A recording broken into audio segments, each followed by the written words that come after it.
If you had one shot or one opportunity to seize everything you ever wanted in one moment, would you capture it or just let it slip? Yo. His palms are sweaty, knees weak, arms are heavy. There's vomit on his sweater already. Mom's spaghetti, he's nervous, but on the surface he looks calm and ready to drop bombs. But he keeps on forgetting what he wrote down. The whole crowd goes so loud, he opens his mouth, but the words won't come out. He's choking how? Everybody's choking now. The clock's run out, time's up, over, loud. Snap back to reality. Oh, there goes gravity. Oh, there goes rabbit. He choke. He's so mad, but he won't give up. Daddies, he know he won't have it. He knows his whole back to these ropes. It don't matter, he's dope. He knows that, but he's broke. He's so stacked that he knows when he goes back to this mobile home, that's when it's back to the lab again, yo. This old rhapsody better go back to this moment and hope it don't pass him. Listen, we can talk about the flag, but let's talk about... Wait.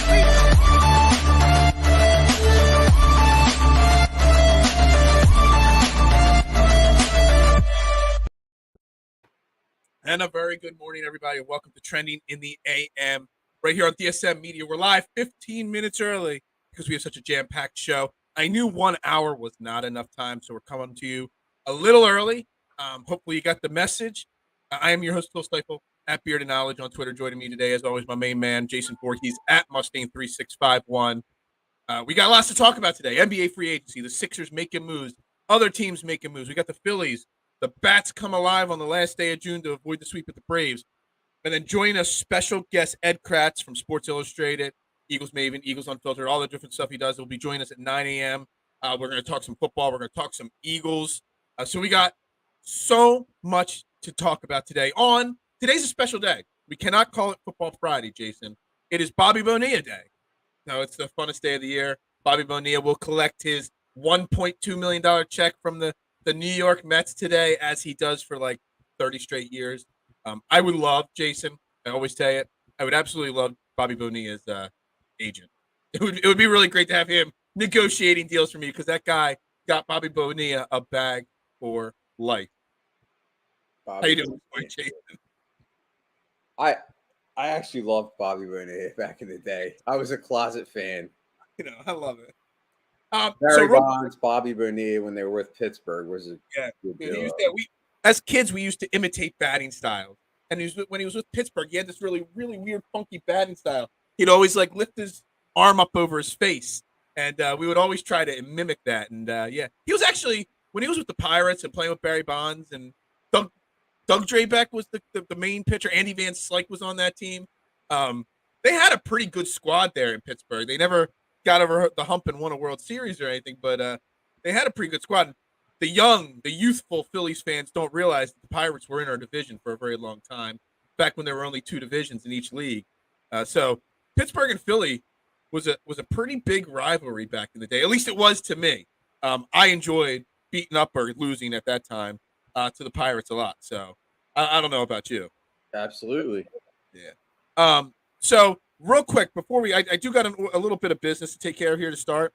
I was supposed to do a jersey giveaway today. Time got away from me. I've got over 150 entries to type into this little wheel to give it away. I am going to give this jersey away later today or tomorrow morning. I am going to pre-record a video giving it away. So my lack of free time gives everybody else an extra chance. Pinned to the top of my Twitter page at Beard and Knowledge is a jersey giveaway contest. So all you got to do is go follow the instructions. Just time got away. It's a lot of entries to pump into a spinny wheel. So, my apologies. We will do that video in the next 24 hours or so, guys. Just hang in there with me on it. I am not forgetting about anybody. So just wanted to get that out of the way first. All right, Jason, NBA free agency. We're going to start there. Then we'll go into, the Phillies. Then we'll get to the football with Ed Kracz when he joins us at 9 a.m. First and foremost, Sixers came out, as expected, signed P.J. Tucker. The rumors were that he was going to sign a 3-year, $27 million deal. Ended up being 3 years, $33 million. They also signed Daniel House Jr. and Trevlon Queen. Daniel House Jr., a 2-year, $8.5 million deal. Trevlon Queen, a 2-year, like $3 million. It's a non-guaranteed deal. Queen, for those that don't know, was basically the G League MVP last year. So now we have the last two reigning MVPs on our team from the G League, and in B-ball, Paul Reed and Queen. Daniel House, he's a back-end rotational guy. PJ Tucker's obviously the pride and joy of this free agency so far for the Sixers. And of course, there's the Kevin Durant rumor mill that, swept. I mean, there's a lot of deals happened yesterday, a lot of big bags of money given out to a lot of players, some deserving and some not. But of course, the Kevin Durant rumor mill is going to be out there, and all Sixers fans and NBA fans are keeping their eye on that situation. A lot of deals are not getting done at this point because of the Kevin Durant situation. Now, Jason, I know you're learning your basketball. You're getting to. You're not a basketball savant, but you're getting there. PJ Tucker, while he's a really good basketball player for what he's getting paid and stuff like that, he is 37 years old, which means we're going to have him here till he's 40. But he brings one key thing this Sixers team really, really has lacked the last couple of years, and it's tenacity, grit, dog mentality. Is it worth, Jason, in your mind, giving a 3-year contract to a 37-year-old if it means that we win a title in that first year, but then in year 4 or 3 of that, when he's 40 years old, he basically can't touch the floor? I mean, I think the answer almost has to be yes. I mean, do we want a championship or not, folks? It's like Joel Embiid is in a short window. We all know that. Everybody knows it. Absolutely. If we don't win in the next year or so, as I said before, I wouldn't be surprised if Joel wanted to be somewhere else if he doesn't win, because I think he knows himself that his time is short. And so for that reason, you have to go out and you have to fix what your mistakes were. You can't go into this year running it back and not getting a player that has that, I don't want to say volatility, but veracity to, bring some energy to the team that it's severely lacking. I mean, you have an energy guy in Tyrese Maxey, but other than that, I didn't see hardly any what's the word I'm looking for? Energy. They seem very passive as a team.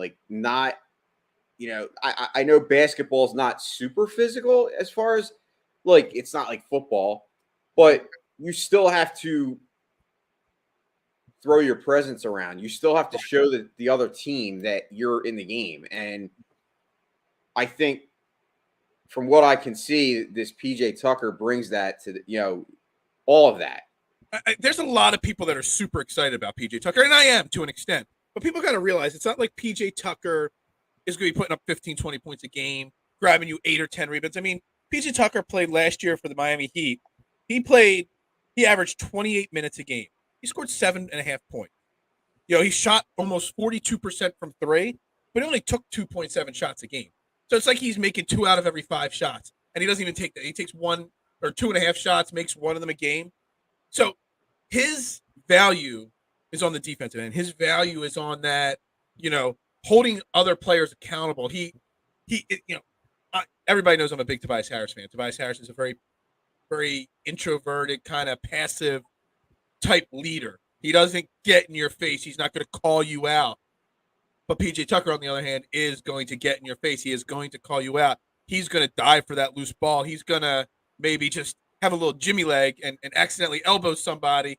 If somebody starts trouble with one of his teammates, he's going to get in there and back his teammate up. And that is important in basketball, to have players like that. But I want to make sure people realize that PJ Tucker signing doesn't mean you could just get rid of Tobias Harris.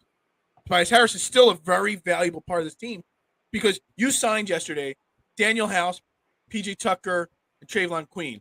Combined last year, they were averaging, where is it? So last year, Daniel House didn't even play in the 21-20. So he played for 3 different teams last year.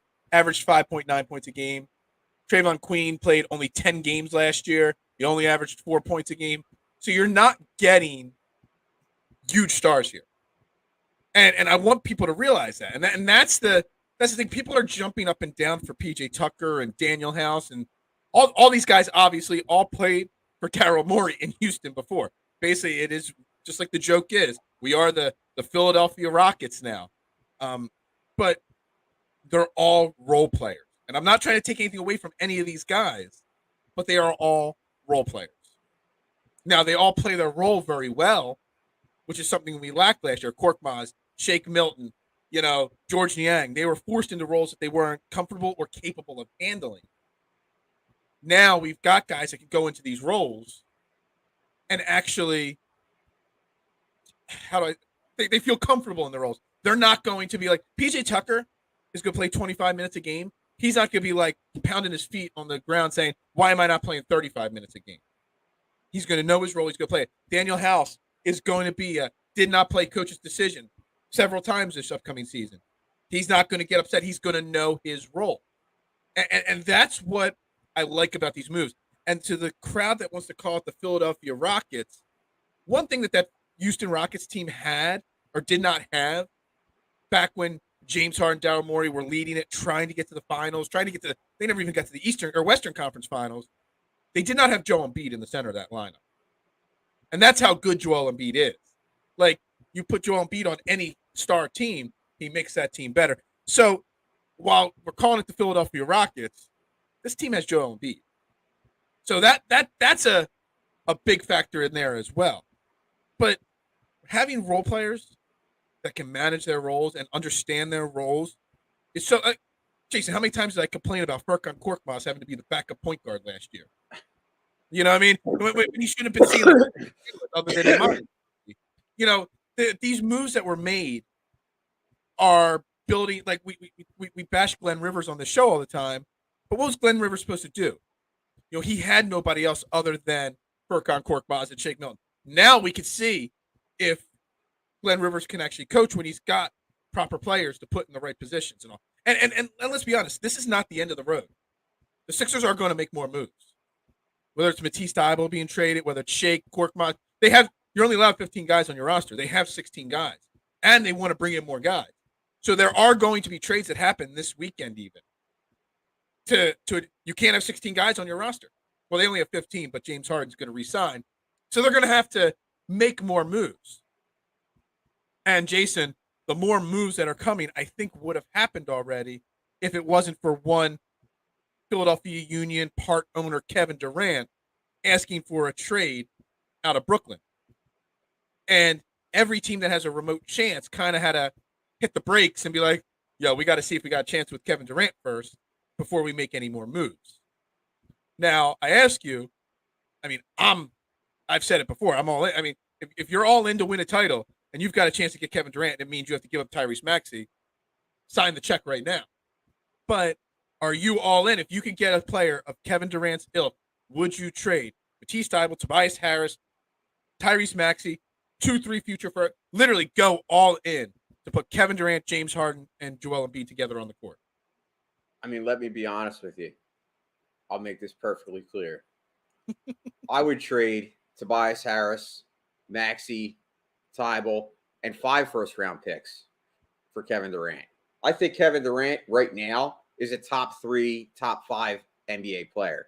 You add that to Joel Embiid, who is also a top 5 NBA player, and James Harden, who is probably definitely a top 20. I mean, you have basically the next super team that we've all been wanting. And all, obviously we hoped that would be that way with Simmons and never worked out. And I mean, Kevin Durant to me is, listen, I don't know basketball like you, but I know enough about Kevin Durant to know that he's a superstar of superstars. I mean, the fact that he owns or is a part owner of the Union, I think that's huge. I saw some rumors yesterday from some guy I never even heard of, but listen, the bottom line is, the guy that I think his name sounded like Gettleman, but Gettleman's the Giants GM or former Giants GM. I don't know. Gettleman, I don't know who it was. I know who you're talking about, though. Yeah, I mean, I'm sure we'll get the stories of, my brother saw Kevin Durant at Wawa buying a hoagie the other day. Black Horse Pike Wawa. You're talking about Coggin. He's always about saying he saw whoever at the Black Horse Pike Wawa buying something and everything. Yeah, I mean, I'm sure we're going to get a lot of that going on. But like I said, all kidding aside, I think Kevin Durant is a prize, and you have to at least entertain the thought of getting him. will you get him? I mean, I'm sure there's other teams that probably have more to give up. But how many teams are in the NBA right now? I mean, 30. I think all 30 teams are trying to get. Probably Brooklyn's even trying to keep him. And somehow, I don't. If Brooklyn says, "Yo, we'll trade Ben Simmons right now," will you stay? I mean, literally every team in the NBA will be making a move now. Probably only 4 or 5 of them have the assets to go get him. And the crazy thing about the Kevin Durant thing is that he's still under. He just signed his supermax contract, so he still has 4 years left. So when you're trading for Kevin Durant, you're trading for 4 years, not 1 year, 1.5 years. Not a guy that's got it like Harden. He had a player option and maybe he re-signs. Maybe you've got him locked under contract for 4 more years. So you go all in when you get him, but you're getting the commitment from him. But also because of that commitment, just name any random NBA team. If they're going to make that move, they're going to sit down and talk to Kevin Durant first. Are you going to be committed to coming here and playing here? Because you don't want to disgruntle Kevin Durant on your team for 4 years. You're not going to give up all those assets for him and then him demand a trade next year to get out of town again. So you're going to have that too. So that eliminates 95% of the teams right there, all those different factors going into it. So, that if you're a team that he says, sure, I'll go. Like right now, the Suns are obviously seem to be his favorite destination. But if you got the Suns, the Sixers, and I don't know who else out there, I mean, you push every chip into the table, every single chip. Is it true that he has a house in Philly or something? I heard too. He might have something in Philly. I know his main business, like whatever his business is, he's got like a corporation and investments all over. His business ventures are always his business ventures are headquartered in New York, and he's got the part ownership of the union. So he's probably got a house or a condo in Philly for union related stuff and all. So he is an East Coast guy. But for some reason, he has something in Chester. That's where the Philadelphia Union headquarters is in Chester. Okay. So that's probably why that. The Phoenix Suns, the attraction there is the weather, Devin Booker, Chris Paul, and the fact that it's a smaller market too. Kevin Durant. I'm not trying to say Kevin Durant's soft or anything like that. A lot less pressure playing in Phoenix than there is playing in Philly or Brooklyn or something like that. LA, whatever it may be. And the Lakers, they're also always in on every superstar there is available. But I think the Phoenix Suns were the headliner to get him right off the bat. And it kind of brings up a more off-color topic and all. The Suns had 3 things that they could trade for Kevin Durant. DeAndre Ayton in a sign and trade because he wants a big max deal. Suns don't think a center deserves a max deal. Then they would have packaged him with several first-round picks, which they have and they don't need because they're a contending team. And then Mikal Bridges, who's coming up on a free agent contract. But then I'm sure you saw the Mikal Bridges story. He went to jail. He's out on bail, but, he beat the living hell out of his girl. And I don't know if you saw, I just saw it this morning, sometime late last night. I don't know if it's his wife or fiance, but they have kids together. She posted a long heartfelt thing out on Instagram, posted pictures of what she looked like, all her injuries. And it seems like this is not a one-time thing from Mikal Bridges. It seems like he's been abusing her physically and mentally for a really long time. And according to her, her kids have witnessed this. Their kids have witnessed this. So it seems like Mikal Bridges is a pretty not okay guy. There's something wrong there with him. So we could talk about that in a second, but that kind of if I'm Brooklyn, I'm not trading for Mikal Bridges at this point. You know what I mean? So that kind of takes away Phoenix as an option there. Mikal Bridges shouldn't see the light of day again. Mikal Bridges shouldn't play basketball again. We know the way sports leagues work. We see what's going on with Deshaun Watson in Cleveland. I read a report that the NFL might not even suspend Mikal Bridges because they don't feel like going through the appeals process, which is just the most asinine thing in the world. But we see how it works in sports. I mean, everybody on the Eagles wants Kareem Hunt, who's done this, before. So Mikal Bridges probably will get away with it, get away with a slap on the wrist from the NBA, maybe a slight suspension. But if I'm Brooklyn and I'm trying to change the culture up there, because obviously there's a culture issue in Brooklyn, you're not making a trade to bring Mikal Bridges in, at least not at this point. So that kind of eliminates him. I don't know how much you've seen of this Mikal Bridges stuff, but it's pretty gross.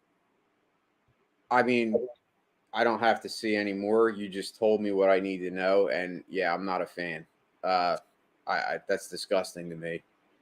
I mean, anybody that does that to a woman or any person that does that to another person is a scumbag. So I have no sympathy. And I think the Sixers have a better shot than people think. I think Maxey to me is a guy that realistically has such a high ceiling that I could really see the Nets saying, man, let's go, try to get, go to the Sixers and let's push. And I think Daryl Morey would definitely, I mean, anybody in their right mind that says they don't want to trade Maxey for if you're getting Kevin Durant is out of their mind. Like Kevin Durant is I don't understand. It's like I'm trying to think of an example of like I've seen this a lot with baseball prospects where teams were like, "Oh, I'm never trading that guy," and you having a ability to get somebody of like difference making, changing player, and they end up making the deal, and the prospect ends up becoming maybe a nice player, but not a star. But the other guy ends up winning, the championship, and that's what I want. I want a chip. I mean, I do, and I want it for Joel. I mean, Joel deserves this from what he's been through and playing injured and coming back through so many of those injuries. I mean, how about the first two injuries that he had when he didn't even play those 2 years? I mean, that to me in itself shows a lot about Joel Embiid's character. Many people would have just given up or quit, and he didn't. So I don't know. I like I said, I think we could probably do a whole show on wanting Kevin Durant. Yeah. Well, that's kind of why it's kind of putting a halt on all three. Like, we could talk about PG Tucker, Daniel House, and Trayvon Queen all we want, but they're hey, guess what? And you know what? I heard. I think it was Don last night on Hate to Feel. Great episode of Hate to Feel. Jason's baby on mental health awareness and addiction show last night. Episode 2 last night. Don Conway, Mark Moscatelli, Jason Voorhees, and myself were on it last night. But I think I think it was Don used my favorite word, and I was expecting a smile out of you on it. I know it was a serious conversation. Ancillary. He used the word ancillary last night on the show. Go figure. The teacher uses the word ancillary on a show. But House, Tucker, Queen, they're ancillary moves. Kevin Durant is not an ancillary move. So we can't really dive too deep into free agency and the Sixers offseason till the rest of the moves are made, whether we bring in Durant or not. Now, again, the odds are maybe at first they were 1 or 2%. Now maybe they're 20, 30% better than we thought.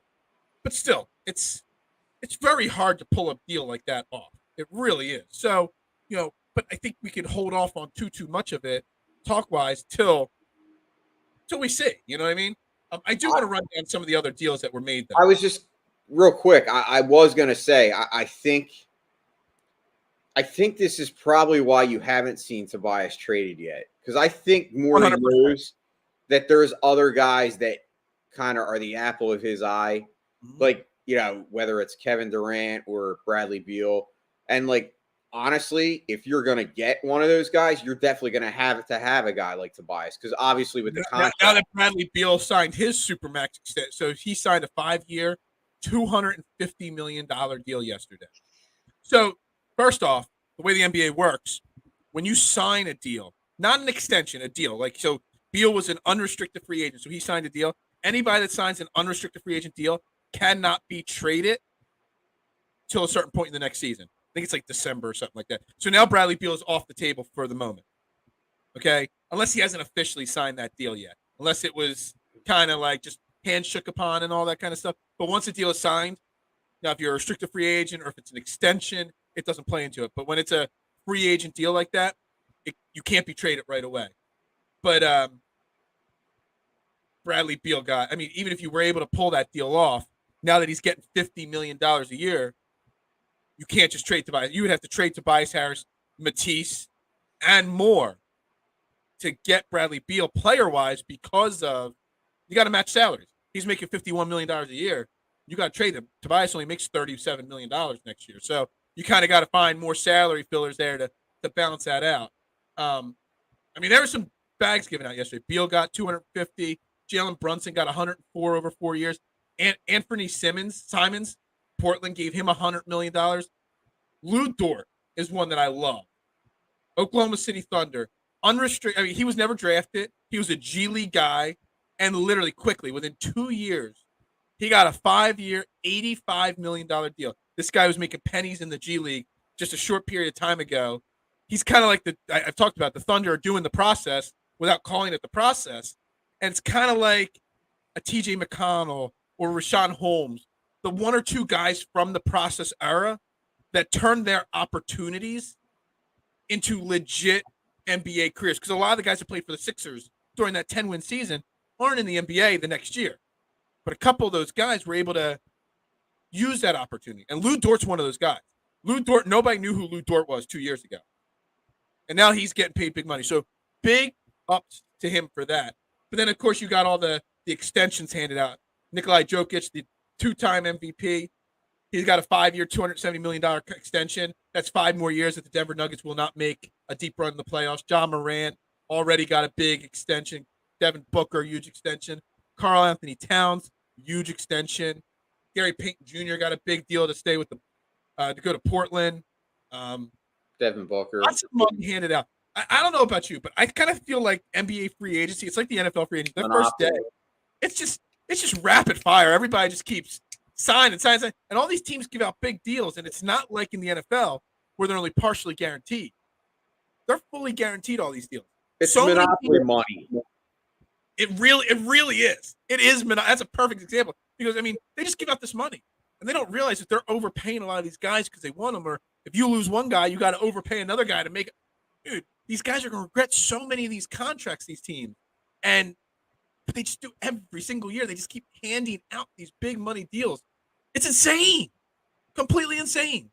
Bro, I agree. I honestly, I looked at all the signings and if I went down the whole list, the one that stood out to me as being kind of an under the radar signing, which is a guy that I would have liked to have had back, was Andre Drummond to the Bulls. Yeah, I talked about it yesterday. Honestly, I think Drummond is just he's a guy that first of all I love watching him. He's a good player, and 2 years, $6 million, dude. That's like I get that. I mean, and there was talk about him coming back to Philly, and I brought it up on the show yesterday with Scotty and Cole, and I was all for it. I mean, if you're all in, because you're doing what you're doing right now with PJ Tucker and James Harden and stuff, you're all in. Well, if you're all in, do you want Paul Reed as your backup center or Charles Bassey as your backup center? Or do you want Andre Drummond? Do you want to develop a young center to be the backup or get the for sure known thing? Andre Drummond's the for sure known thing. And Joel Embiid's going to miss games. There's no doubt about it. He's not going to play more than, I think last year was 68 or 67 games. It was the most he's ever played. He's not going to play 75 games next year. You're going to need a legit backup center. It seems like since the Sixers didn't get Drummond, it's going to be Bassey and Paul Reed, which is fine. But Drummond would have been better if you're all in this year. And on the other side of that, and I brought up, and they both agreed with me yesterday, Paul Reed, if you want to make Bassey your third center, have Drummond as your second center, Paul Reed actually has trade value as an asset. He was the MVP of the G League 2 years ago. He showed some flashes last year, just couldn't get on the court because of Glenn Rivers. Why not try to trade Paul Reed as part of a package? Instead of 3 first-round picks, 2 first-round picks, and Paul Reed, because there's some value there, but it didn't work out that way because I honestly don't think the Sixers could have afforded it. I know it doesn't sound like much what Drummond got, but they would have had to move pieces to be able to afford a 3. They could have used you get an exemption to sign a min contract guy, which I think the minimum contract's like 1.7, the veterans minimum. Like whatever that is, 1.7 million or something like that. They could have used that on Andre Drummond, but if the Bulls were going to offer him $3-4 million a year, I mean that's his opportunity to get a big bag of cash and take advantage of that. So kudos to the Bulls. I like what they're doing there. I think they've built a nice slowly building the team. Now I don't know if the Bulls will ever be title contenders with their team because they don't have a superstar, but they've got a good team full of really good players. DeRozan. Levine will probably go back there. He's a free agent still, but most likely he'll go back there. I think a lot of teams are waiting to see what happens with Durant before Zach LaVine comes off the board next. We'll see Lonzo Ball, Nikolai Vucevic, things like that. There are some talented players there in Chicago for sure. I want to transition because we got Ed Kracz coming on at 9 a.m. Got about 12 minutes before that. So I wanted to talk a little Phillies. The Phillies salvaged a win yesterday against the Atlanta Braves, avoided the sweep. The bats just came alive. 14-4 win. Derek. Is it Derek? Like Lou Derek? Anyway, I'm thinking Jay Garrick, not Derek. Okay. Derek Hall. Derek. So it's kind of like Garrick, but with a D. Derek. He hit 2 home runs, first 2 hits as a pro. Castellanos got a couple hits, a home run yesterday. Schwarber with another big bomb. Aaron Nola gave up a few runs, but I think he was just pitching to contact. Once we were up 11-1, there was no point in him battling and, putting out a lot of energy in his start yesterday. It was a good win, a needed win, and important. When you go into this 9-game homestand and you lose the first 3 games to the Braves of it, that's crushing. That's deflating completely. But, for all the positives we could talk about yesterday, the series as a whole, because we haven't really talked much about that series this week yet, going down 1-2 to start that 9-game homestand puts a lot of pressure on this upcoming series against St. Louis. Kind of got to win 2 out of 3 now against St. Louis, and that's going to be really tough. It's a huge win yesterday, Jason, but there's still a lot of work to be done with this team. And we're going to see it this weekend because you got Ranger Suarez and you got Bradley Falter starting the first 2 games of the series, and that's not good enough. So I know you said you're slowly getting on my starting pitching train, but, for as great of a game yesterday was, there's still a lot of work to be done for the Phillies. Yeah, I mean, I think if you look at this team, we all realize that Bryce Harper, it's hard to replace a guy of his caliber. But I think if you realistically look at the team, and you've harped on this so many times, the fact remains this team has a $200 million payroll. Absolutely. You have guys that should, let's highlight the word should, be producing better. Guys like JT, Castellanos, Hoskins, even to a lesser extent, Alec Boehm, I think he started out really good and kind of tailed off. He's not really showing the power numbers that I think he's capable of. But overall, as a team, it's not like we don't have guys that can produce. I mean, and you kind of nailed it the other day. If Castellanos can all of a sudden turn on the jets and get hot all of a sudden, it's almost like getting a player at the trade deadline because you already have the guy and he's giving you nothing virtually in the first half. I mean, he doesn't even have 10 home runs at this point, and you would expect a lot more from a guy that's getting $100 million in 4 years. So I think the bigger need, if you realistically want to contend, is starting pitching. Mm-hmm. And I think you're starting to see the cracks. Obviously, Eflin went on the IL. Mm-hmm. But if you want to maintain being close to the wild card or making more ground and kind of getting into that position, mm-hmm. you have to seriously think about trading for a pitcher. I believe that. Whether it's a starter and a reliever, I mean, I think you could argue for both. But I think starting pitching is definitely, like I said, while it's been a surprise overall, the team staff, I mean, obviously a lot of that's Nola has had a rebound year. Wheeler, like I said, I said that the other day, I'm not really concerned about Wheeler. I think Wheeler will still be the Wheeler. He's not going to be the Wheeler of maybe last year, but if we still get, upper echelon type Wheeler, we're fine. But I look at the guys in the middle. I mean, Ranger Suarez, like I said, could he turn the corner? He's still young and he's a work in progress, but it's the other guys that concern me, Gibson and Eflin. And right now you don't even have Eflin. So you have Bailey Falter, who to me, I'm sorry, like Bailey Falter is not on my list of guys that, I'm scared to go up there and face. He's just not. I mean, he is what he is. He's a 4A pitcher. Good enough for AAA, not good enough for the majors. He's in that, if they created a fourth level of the minor leagues, that's where Bradley Falter would be maxing out at.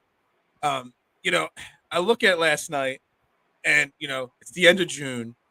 And, I made a joke about Kyle Schwarber. June is Kyle Schwarber's month. And let's be honest. I mean, Kyle Schwarber's now up to what? 20 home runs after last night? 23.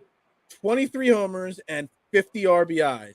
And pretty much all that came in the month of June. Then I'm like, all right, so we have June Schwarber. We need July Castellanos. But then you went into all his splits, and Castellanos' worst month of the year is July. So we've seen this from Castellanos so far. I don't know what we're going to get in the month of July because he normally takes a dip in July.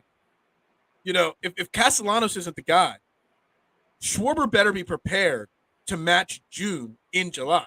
Otherwise, we will not be able to stay afloat. Well, I think one good thing is Kyle Schwarber last year, he went on that tear in June, and then he got hurt. Okay. And that kind of derailed him. And then obviously he was traded. I think you can get a June, July, Schwarber in July is what I'm like. I think you're going to get that. I don't hope. So. I think you are going to get that. We better get that. He's going to stay hot. He's just locked in right now. If you watch him at the plate, like dude, and you're talking to a guy that I didn't bash him, but I criticized Schwarber and criticized the signing. I'm going to sit here today and say I was wrong. I think Schwarber is exactly what this team needs. He's a guy, like I said, I don't like his defense. I don't like the fact that he doesn't hit for a higher average, but he's doing exactly what he's paid to do, and that's hit long balls. It's just unfortunate to me that you have to take the strategy of keeping him in the leadoff spot when some of his home runs could be producing multiple run games where the Phillies actually might get wins instead of losses. Well, the problem with that is you would have to have somebody else to hit leadoff, and you would have to have somebody, you would also have to have somebody that could get on base consistently. That's the conundrum that we're in. It's almost I'm looking at last night. Damned if you don't. You got Mickey Moniak hitting 125. You've got Odubel Herrera who's down to 230. You've got Munoz 190. Stott, for as good as he's been lately, he's still only up to 183 for his batting average. Boom. He's hitting 263, but he's got a 297 on base percentage. These guys are not getting on base at all. It's frightening. Mickey Moniak really scares me right now because I had a lot of hope. We all had a lot of hope after spring training. He just can't get into a rhythm. We demoted him. He mashed the ball again for a couple weeks in AAA. We call him up because of Harper, and he still can't hit a baseball. He is swinging at pitches so far out of the strike zone. He just looks completely lost. And I said that, didn't I not? That the amount of pressure that was going to be on Mickey Moniak now to step up because of that injury might have been too much. And the injury set him back. The guy looks lost. He's got to be stepped back. It's a shame. It's disappointing. I'm just frustrated. As I said, it's a conundrum that they're in because, like I said, if Schwarber was batting third, where the teams generally put their best hitter, if Schwarber was batting third, he might have 70 RBIs at this point in the year. That's how crazy it is. He's been hitting home runs in the leadoff spot, which is fine. But my point is that it's unfortunate that they can't have him in the 3-hole because they don't have anybody. They have nobody legit. And I think the other concern is if you move him out of the leadoff spot, he's going to kind of revert back to struggle. But I don't believe that per se. I think Schwarber is generally a slow starter, and I just think it was a little bit of combination of both of being on a new team and a lot, just in a mental. But Schwarber got out of it. I'm hoping that you're starting to see signs of that with Castellanos. Like He had the 4-hit game a couple games ago, and I know he went 0 for 4 the next two, but now he had 2 for 4 last night with a home run. So hopefully he's starting to, like, clean up that whatever's going on there with his head, because we need both of them. If we get Castellanos and Schwarber of what they are, like, if they perform to their abilities, I definitely think that your target should be a pitcher. And I'm not saying don't go out and get an offense. It's just I don't know what assets we have, and how we don't have enough assets to, like, just play Moneyball here and go out and get everybody. We don't.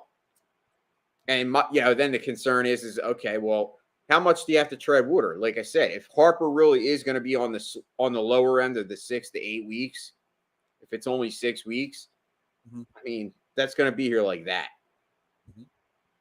I mean, time flies. So absolutely, I think looking ahead to the Cardinals game, obviously this is going to be a key series. You already called it. I think you went 1-2 against the Braves. You now have to go 2-1 against the Cardinals. 2-1 against the Cardinals and sweep the National Series now, because you wanted to go 6-3 on this 9-game homestand because of who you're playing, and now it's going to be really tough to do that. Who's on the mound tonight for the Cardinals? I've got I was actually clicking schedule right as you were saying that. It's Mikolas. Hold on, Miles Mikolas. He's got a 2.57 ERA. He's 5-5. He's got 68 Ks. He's got a .96 WHIP. So, needless to say, he's a pretty solid pitcher. I'm looking at his game-by-game stats here. Hang on a second as I pull this up. And he's trending in the right direction. His ERA was 3.77 in the month of May. He had a 2.38 ERA in the month of June. So he hasn't given up 4 runs. He hasn't given up more than 2 runs since June 3rd. He doesn't walk a lot of guys. Yeah, Miles Mikolas, actually, I believe. He's got a really cool mustache in his profile picture, too, just so you know. He played in the Japan Baseball League, I believe, for a while. And if you don't remember, he was an all-star back in 2018. No, I don't. He actually finished 6th in the Cy Young Award. But he's a guy that came on later in his career. He's an older. He's not young. He's 33. Yeah. But yeah, he's definitely. You've got Falter tonight against Mikolas. You've got Gibson against Liberatore, and then you got Wheeler versus Wainwright on Sunday Night Baseball. And you know what the interesting thing about this series now is, not only is it an important series, not only do you have 2 of your worst pitchers, but it's fireworks weekend, which means that stadium is going to be packed. So they have to put out. We got to cut off the Phillies talk there for a second. Our guest has joined us here on the I Have No Sponsor hotline. The great Ed Kracz, Sports Illustrated writer, Eagles Maven podcast. One of the 2 or 3 best Eagles reporters on the beat for the Eagles. Absolutely love listening and reading his content and the podcast work you do with Connor, Miles. I love listening to that as much as I can. Ed, welcome to Trending in the AM this morning. Wow, thanks. That's a very nice introduction. I appreciate that. Thank you. Don't worry. I use that same exact line for pretty much everybody. Good to know. Well, I'm bringing you on because we've been talking a lot of baseball, a lot of basketball lately, but we're getting closer and closer as we start July 1st here, getting closer to camp. So I try to bring as much Eagles talk in this dog days of summer as I can. And the first thing I wanted to bring up and talk to you about, it's actually kind of related to the Phillies, and we talked about this on Monday on this show, is when Bryce Harper went down with the Phillies, we started talking about other players on other teams in Philadelphia, that if they lost one of their top players, would it affect that team as much as losing Bryce Harper was with the Phillies? So we started talking with losing Jalen Hurts. Knock on wood, we're not hoping that happens. Is Jalen Hurts' importance to this team on that level? If something happened to Jalen Hurts, would we be in panic mode this year? So you think you don't believe in Minshew mania? You don't think Gardner Minshew can step in and win a few games while Jalen's out? Not for a long extended period of time. I do not believe that. Like a 1 game, 2 game off, sure, but a long stretch, like Bryce Harper's missing 2 months of the season probably. You got to play 8 games of Minshew. We're in trouble. Yeah, it's tough. NFL obviously doesn't have any minor leagues that you can go dip into like pro baseball does. Of course, the Phillies minor league system is pretty bereft of talent, so they can't even really dip down and find somebody to step in for Bryce there. So it's easier to make trades, I think, in the MLB than it is the NFL. So, naturally, that's when you start looking at other players to try to replace Bryce. Is who's out there to trade for. Not as easy in the NFL, but listen, Howie Roseman, he'll make a deal if he has to, and I'm not sure which quarterback you can go out and pluck that would replace Jalen Hurts if he was out for, an extended period. I think you would just have to ride with Gardner Minshew or Carson Strong, who's, an undrafted free agent who we haven't seen really anything of Carson Strong, or Reed Sinnett. You would hope that Minshew can win you some games if it were to happen.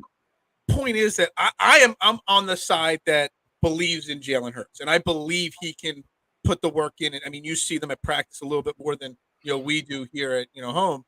I believe in the work ethic and the intangibles of Jalen Hurts, that he's going to continue to progress as a quarterback, get better, and those off the field intangibles that he brings to the table would be sorely missed if something ever happened to him, because I believe he could be a top 10, top 12 quarterback in the NFL. I don't know from what you're seeing this offseason where your thoughts are with him.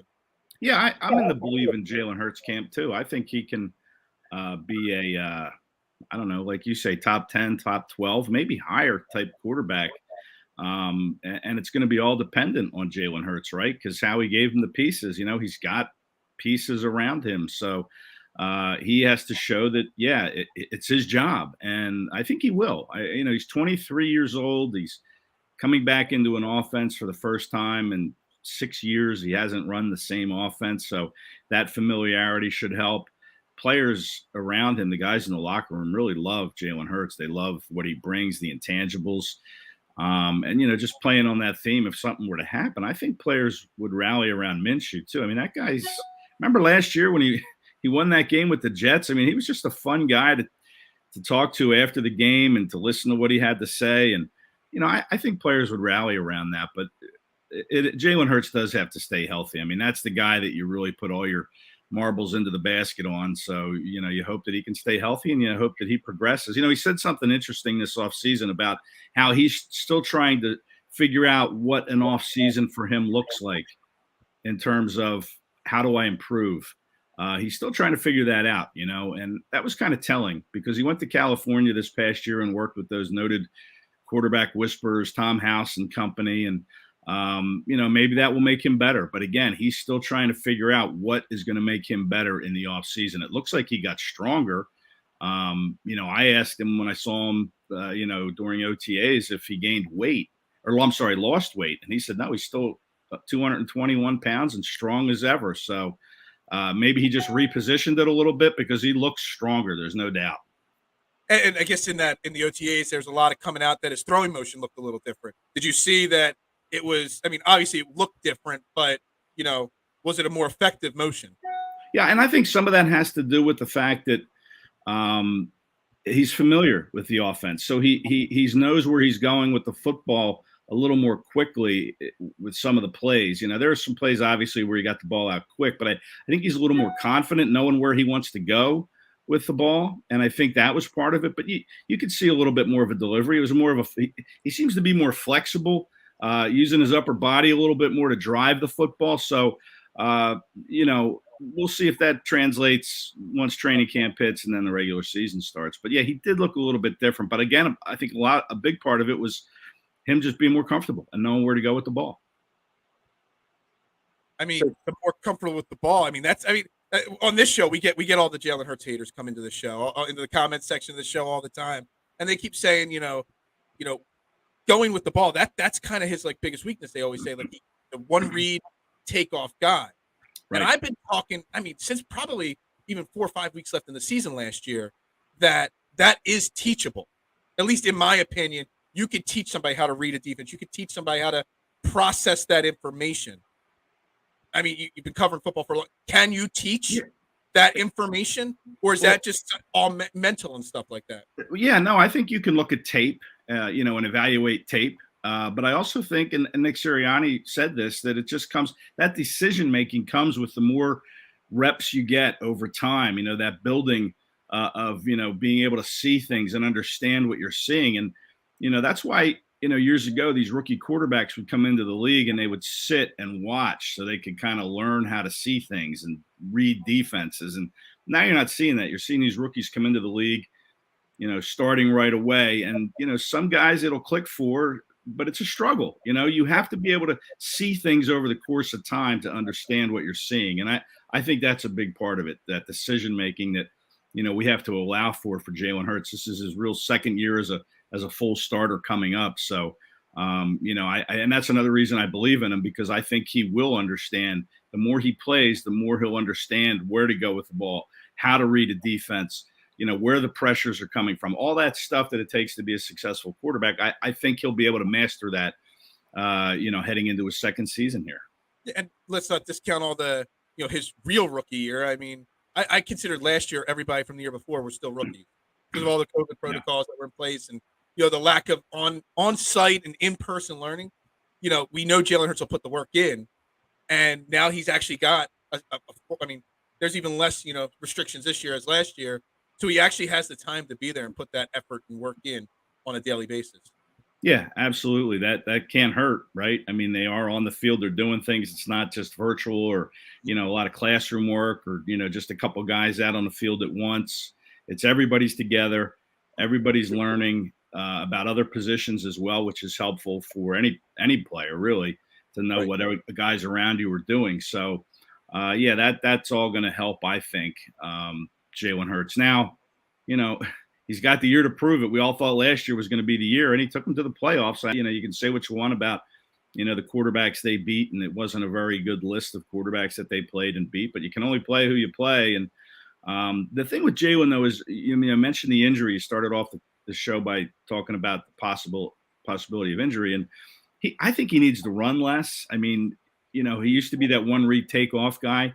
He's not going to survive in the NFL. Very few quarterbacks do. Even Lamar Jackson last year got hurt and missed time. And Jalen Hurts hurt the ankle against the Giants after Thanksgiving and missed the game against the Jets and then really wasn't the same and then had surgery. So, to stay healthy as a quarterback, you have to make your moves in the pocket. You have to stay in the pocket, throw the ball away if a play's not there. Now, Hurts obviously gives you that ability to pick up a first. You don't want to take that away, that ability to pick up a first down. They used to say, Doug Peterson used to say with Carson Wentz and Frank Reich, that we want Carson to pick up one first down every game with his legs. And I think that should be kind of the same mantra with Jalen Hurts, but you don't want to overdo it with him. You don't want him to get hurt. And longevity for running quarterbacks isn't good. Let's face it. I mean, these guys are fast. They'll hit you. And, he's got to learn to play in the pocket, keep plays alive, but get rid of the ball. Don't always put your head down to run. Let's see what you can do in the pocket. Let's see you create inside the pocket and run a little bit less. Jason, you got something to add there, bud? Oh, yeah. So, obviously out we get A.J. Brown, who, by the way, I think a lot of people are, I don't want to say not excited enough, but I think people are sleeping on the amount of what A.J. Brown is going to bring to this team. Like, the guy is a physical specimen. I'm sure you've seen it, and you obviously cover the NFL. So, being that we got guys like A.J. Brown, and we have kind of set roles now. So you have A.J. Brown and obviously Devonta Smith. You have Miles Sanders at running back. We know the offensive line is pretty much plugged in. Where is a key battle that we might see where there's going to be some competition? Because I'm at this point, at the point where I'm wondering where that is. Well, it's not real sexy, but I would say it's at the right guard position, that offensive line battle. It looks like Landon Dickerson's going to stay at left guard next to Jordan Mailata at left tackle. And that's a 700-pound wall that defenses have to figure out how to chop down. So where does that leave Isaac Seumalo? He was the left guard before he had the Lisfranc injury last year. It leaves him at right guard, but Jack Driscoll's also sitting there at right guard as well. And I know Nick Sirianni loves him some Jack Driscoll. And I know Stoutland likes Seumalo. So I think that's where you're going to see the biggest battle waged is at that right guard spot. I mean, like I said, I know it's not real sexy, but okay. It's certainly a necessity. And then losing Nate Herbig, I think that was they lost Brandon Brooks, obviously, last year. He retired. And, now Nate Herbig, they cut, who I liked Herbig a lot. I thought he was a good reserve guy. Struggled at center, but he was a real solid guard. And then where does the rookie fit? Cam Jurgens. Does he fit in at the right guard spot? Will he get some reps there? So that, to me, that right guard spot needs to kind of play itself out. I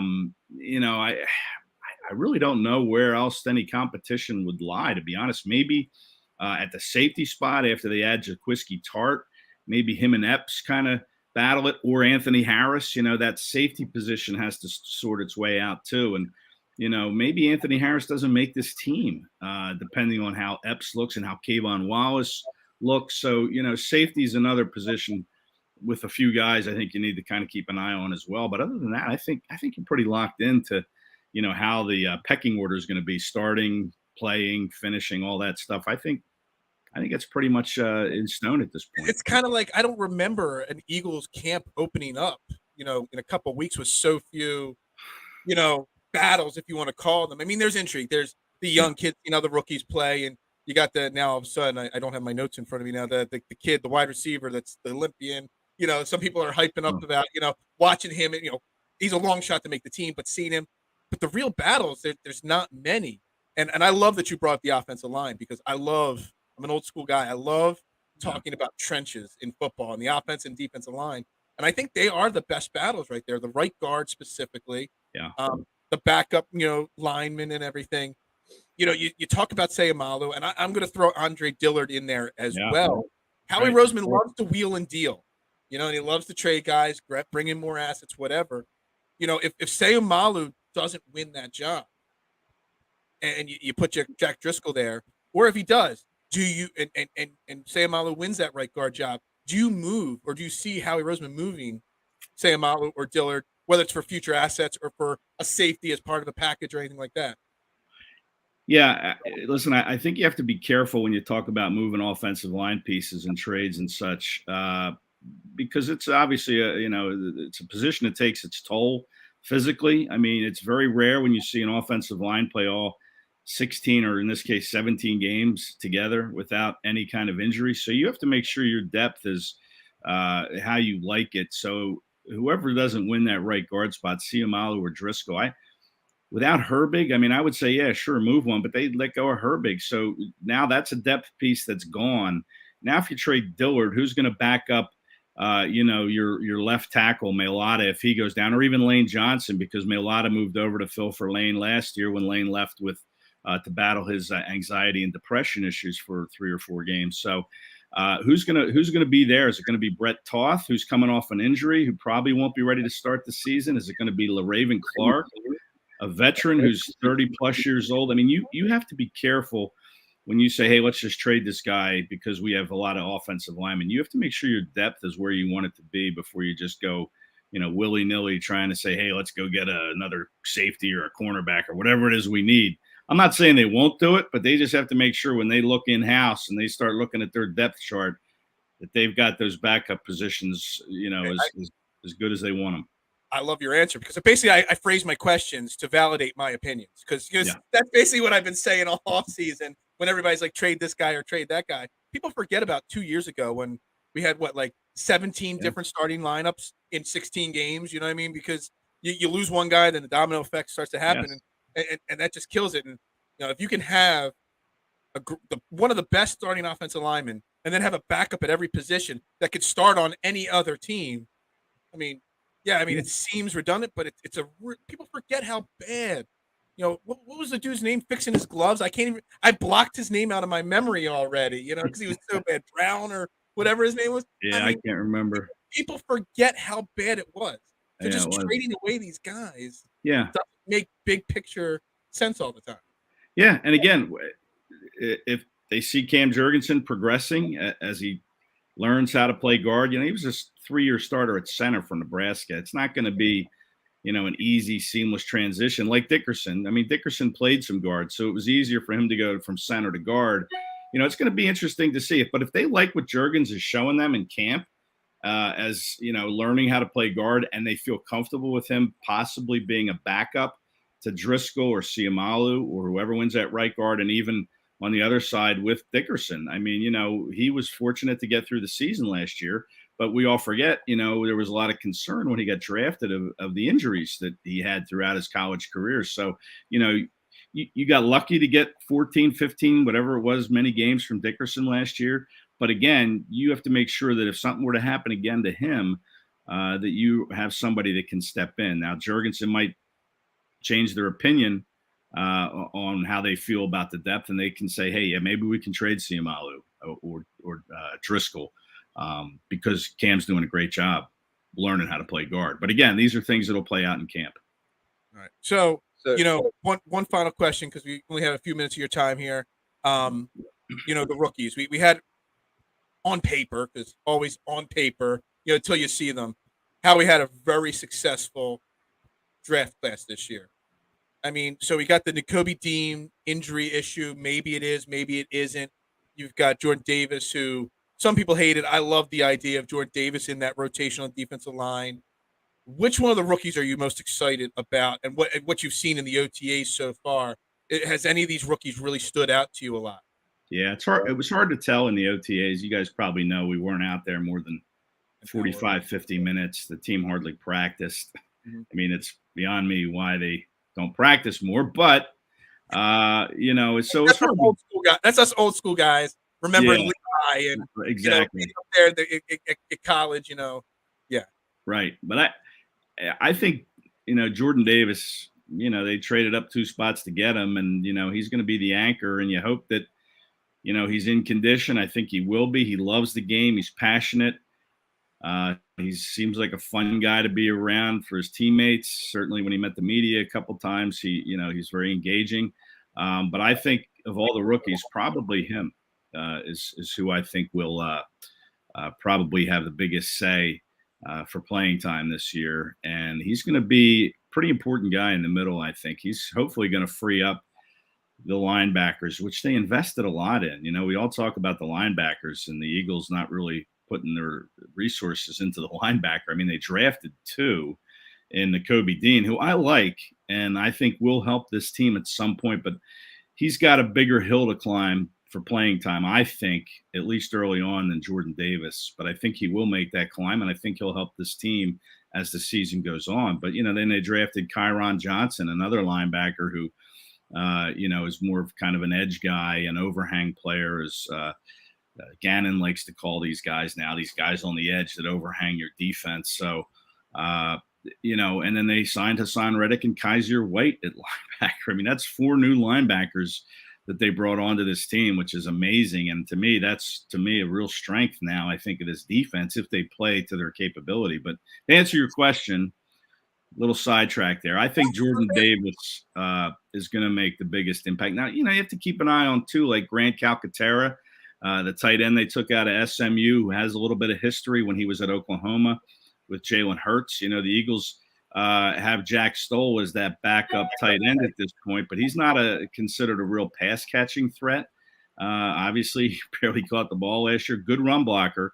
But if Calcaterra can come in and give them both good blocking and pass catching, then he's another guy that might see more time than maybe what a lot of people expect, because that backup job is open. Tyree Jackson, an undrafted free agent last year at tight end, is rehabbing an ACL. So, there's opportunity at tight end, and we'll see if Calcaterra can be another rookie that comes in and gives them some good snaps during the season. I think that's interesting, because I've been thinking about that we're so used to having 2. I mean, you basically went, from having 2 tight ends in Brent Selleck and Ertz to Goddard. Now you only have Dallas Goddard, and we're so used to having those 2 tight end sets. To see what Nick Sirianni does, whether he goes heavily with the wide receivers and just runs that 1 tight end set, or does one of these guys step up at tight end, because we're so used to it. And don't forget about Arcega-Whiteside. He's a tight end now. He's my man. All right. Yeah. We'll see. I mean, he's gained like 12, 15 pounds. So, and they love the way he blocks. So, sure, why not put him in the mix? But yeah, that to answer Jason's question earlier about what are some battles, I mean, tight end, the backup tight end behind Goddard, certainly one that you have to put on the list too. Yeah. But anyway, basically to sum up what you said there on the defense and Jordan Davis, with all these additions, we talk about Jalen Hurts not having any more excuses. Well, Jonathan Gannon now has no more excuses either. Basically, is the theory I've been pushing out there on that because you've invested in linebacker, defensive line, hell, cornerback, everywhere on that defense. There is talent on that defense now. And I was one of those guys saying, it's not Gannon, it's the personnel last year, with some of the limitations they had. I was the one banging the drum that it's not Gannon, it's the personnel. And, then he got some head coaching interviews and, Howie Roseman says we're only renting Gannon. He could be gone at the end of the year if he does the things that are now expected of him. And listen, it is on Gannon, a lot of pressure on Gannon because now, in my opinion, he has the personnel. Didn't have it last year. But now he has the personnel to play multiple fronts, to be able to match up on the edges with his cornerbacks, and gives him some flexibility on the back end with his safeties, maybe blitzing a little bit more from the linebacker position. So, yeah, it's going to be – and, Gannon's not the only one. So is the head coach, Nick Sirianni. He's been handed a lot of parts here. Can't get off to a 2-5 start like he did last year. Fans' expectations are ramped up. Kind of like they were with the Phillies, fell on their face a little bit, still kind of trying to pick themselves up off the mat, the Phillies are. But if the Eagles get off to a slow start with these expectations, could get ugly. It could definitely get ugly in Philly. All right, Ed, we appreciate your time coming on here and jumping on for a few minutes with us talking Eagles. As a guy that covers the Eagles, a beat reporter, what do you do in the offseason? I mean, this is like you're kind of getting ready to ramp up for camp. Do you take a little break at this point of the year and you kind of like ease off a little bit, or is this your relaxation time right now?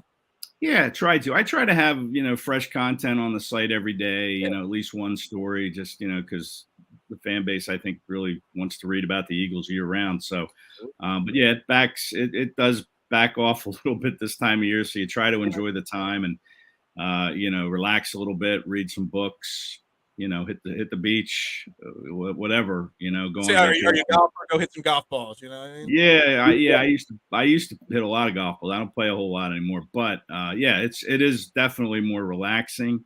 But I can't wait till July 26th and the players start to trickle in and, we ramp up and hopefully we'll be back in the locker room this year. We haven't been there for a couple of years. I know some teams are allowing it. Hopefully the Eagles will, but, even regardless of that, they're going to be on the field. They're going to be in pads most of the time. Again, it's not like these training camps of old at Lehigh and, before Doug Peterson when they used to hit a lot and, 3-hour-long practices. It's not like that anymore, but it's still exciting to see these guys kind of come together and see how they're getting better every day. So, yeah, I'm kind of relaxing now a little bit, but can't wait till the end of the month. There we go. Well, thank you very much for joining us today, Ed. Again, Ed Kracz, Sports Illustrated Eagles Today. Thank you very much for your time. Thanks a lot. See you. That was Ed Kracz from Sports Illustrated. Great guy. Great. I mean, he's right up there. Chris Franklin, Mike Kay, Ed Kracz. They're my three go-to. I mean, Mike Kay now is doing more national stuff down in Florida, but when training camp comes around, I click on 2 accounts every single day to read their training camp reports, and Ed Kracz is one of those too. So I love getting his insight. Well, Jason, what thoughts on what he had to say? Anything stand out to you there? I mean, once again, I like his confidence in Jalen Hurts. I think he's, kind of where we're at, believes that the guy's going to definitely improve. I kind of expected, but I like the fact, but I guess it's just a weird feeling that there aren't really that many battles because, like, as you mentioned, we're not used to this as Eagles fans. I think it's the first time I can remember being in this kind of position where pretty much the roster's locked in. I just overall, I loved his validating me on the offensive line because I've been saying it. I mean, you don't want to just trade Andre Dillard to just trade him. You don't want to trade Isaac Seumalo just to trade him because people forget. What was the lineman's name I'm thinking about? The guy that stopped mid-play to fix his gloves. Carson Wentz took a huge hit. What was his name? Jerome Brown or not Jerome Brown? Jerome Brown. I'm trying to think. What was that guy's name? It's like 2 years ago. I don't know. Anyway, he was awful. But people forget about that year 2 years ago where we had 13 different starting offensive line configurations in 14 games. Oh, I don't forget it. Trust me, I'm with you. So, I always say, our backup offensive line could start on most teams. That's not a bad thing to have. It's listen, luxury, but it's important. Listen, I think we all realize, like, there's not too many positions of need. Like, if we had a glaring hole and we needed to go out and make a move, then yes, maybe you have to use an offensive lineman. But I'm not just looking to go out there and try to get an asset when I have assets in the building. Exactly. Because to me, linemen are assets because they're assets in season when your team gets hurt. So I'm with you. I don't think it's smart to move somebody unless, like I said, if you're getting to get a starting safety, yeah, I mean, maybe you do. If you're upgrading Tart or Epps or Harris, yeah, sure. Yeah, but I'm not doing it. I'm not out there looking though, because I like I said, I think our roster's good enough the way it is. I don't think we have to. He dropped a little nugget there. He thought maybe what if Harris might be the odd man out. We keep thinking it's Tart and Epps fighting for the second safety spot. And you guys said, what if Harris gets cut? I thought that was kind of, he was a free agent. We brought him back on another 1-year deal. What if Harris is? I mean, I'm not a huge Harris fan. He's not bad. He's not good. He's not Dawkins. He's not McLeod. He's not any of the guys that we've had in the past. But he's serviceable to an extent. But I kind of thought that was a little interesting little, he just like kind of dropped that in the middle of a random conversation, and I thought that kind of like, oh, what if? But I also look at their safeties right now. And I look at how their linebackers have improved immensely. That's going to make a difference. Like, you don't need a Brian Dawkins caliber safety when you have a linebacking core that is capable of doing their jobs the way they should. And that's part of the problem. Like, the Eagles so long had superstar safeties. We're kind of spoiled. Like, we expect Brian Dawkins. We expect Malcolm Jenkins. But in reality, safeties across the league, there's not that many teams that have safeties of that caliber. Mm-hmm. A lot of teams focus on linebacker. We just never have. That's why it's a little bit shocking, but I'm happy and excited that we actually did. You know what's exciting, Jason? We are 25 days away from camp starting. I'm pumped. Practice. I'm pumped. I'm excited. And I love, we're older guys. We get some of these, I love Connor Moss, his partner on the Eagles Maven podcast. They're babies, all these guys we get on here. Ed's old school like us. He misses Lehigh and Lehigh. 2-a-day practices. Westchester. Westchester even before that. 2-a-day practices where they're just going head to head. I remember seeing images of these guys like, Reggie White and all. They're carrying their TVs and their mattresses to the dormitories and stuff like that. I met Randall at Westchester. Move-in day at the dorms for training camp was like one of my favorite things to watch on, my house growing up. We were a Gary Papa 6 ABC News family. That was our go-to channel for the evening news. And then reporting from Lehigh and showing the pictures of all these guys just moving into the dormitories, watching 6'8", 300-pound men trying to sleep in a dorm bed. I mean, it was hilarious. It was great. That was the start of football season for me. And I miss it. I was glad to have Ed on another. I don't want to, judge because of age, but an old head like us, what I mean? It's good to see. It's good to have those old people because the young kids, they don't know what they missed there. You know what I mean? Definitely not. Exactly. All right, we're gonna wrap it up there today here, Trending the AM. We went overtime. We went an hour and 15 minutes today. Not bad. We could have gone another hour, but some of us got to work today, so we got to wrap it up there. Again, to those that tuned in looking for who won the Eagles jersey, I will do it later today or tomorrow. Ran out of time this morning. Didn't have enough time to program the Wheel of Fortune thing with everybody's name on it. I will get it done. I will give that jersey away. Don't you worry. Stay tuned to At Beard of Knowledge for that giveaway. We will do that soon.